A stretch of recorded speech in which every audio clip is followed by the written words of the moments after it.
Hello friends, tourist family படத்தில் நடிகர் சசிகுமார் நடிச்சிருந்தார். இந்த படத்தில் மலையூர் மம்பட்டியான்னு ஒரு பாடல் வந்திருக்கும். இந்த பாடலை பற்றி நம்ம நடிகரும் இயக்குனருமான தியாகராஜன் அவர்கள் என்ன சொல்லியிருக்காருங்கிறத இந்த வீடியோவில் நம்ம டீட்டெயிலாக பார்க்க போகிறோம். இப்போது சினிமா துறையில் பழைய படங்களில் உள்ள சூப்பர் ஹிட் பாடல்களை புது படங்களுக்கு பயன்படுத்தி அதை ட்ரெண்டாக்கிட்டு வராங்க. அந்த வரிசையில் இயக்குனர் லோகேஷ் கனகராஜ், வெங்கட் பிரபு மற்றும் ஆதிக் ரவிச்சந்திரன் ஆகியோர் பழைய படங்களில் உள்ள பாடல்களை புது படங்களில் பயன்படுத்திட்டு அதை ட்ரெண்டாக்கியிருக்காங்க. இதே போல் இயக்குனர் அபிஷன் ஜீவிந்த் டூரிஸ்ட் ஃபேமிலி படத்தை இயக்கியிருந்தார். அவர் மலையூர் மம்பிட்டியான் இந்த பாடல்களை தன்னோட திரைப்படத்தில் பயன்படுத்தியிருந்தார். இந்த பாடல்கள் தேட்டரில் வரும்போது ரசிகர்கள் ஆரவாரம் செய்தனர்.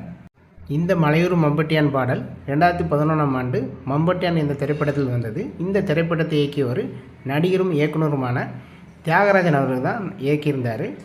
இதில் அவருடைய மகன் நடிகர் பிரசாந்த் அவர்கள் நடிச்சிருந்தார். இந்த பாடல் அப்போது சூப்பர் ஹிட் ஆனது. ஆனால் சமீபத்தில் நடிகர் தியாகராஜன் அவர்கிட்ட தொகுப்பாளர் ஒருத்தர் கேள்வி கேட்டிருந்தாங்க. அதாவது மலையூர் மம்பிட்டியான் பாடல் டூரிஸ்ட் ஃபேமிலி படத்தில் வந்திருந்தது, அந்த பாடலுக்கு நீங்கள் எதுவும் காசு கேட்கலையான்னு கேட்டிருந்தாங்க. ஆனால் அதுக்கு நடிகர் தியாகராஜன் அவர்கள் என்ன சொல்லியிருந்தாருன்னா, பல நண்பர்கள் என்கிட்ட சொன்னாங்க கேஸ் போடுங்க, காசு கேளுங்கன்னு சொன்னாங்க. ஆனால் எனக்கு எதுவுமே தோணலை. ஏன்னா படம் வந்து 24 வருஷம் ஆகுது. இந்த 24 வருஷத்துக்கு கழித்து இந்த பாடல் இப்போ மறுபடியும் ஹிட்டாக இருக்குன்னா அதுக்கு அவங்க தான் காரணம்.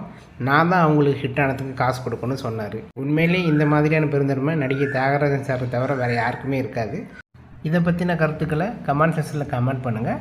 வீடியோ பிடிச்சிருந்தால் லைக் பண்ணுங்கள். நம்ம சேனலை சப்ஸ்கிரைப் பண்ணி சப்போர்ட் பண்ணுங்கள். தேங்க்ஸ் ஃபார் வாட்சிங்.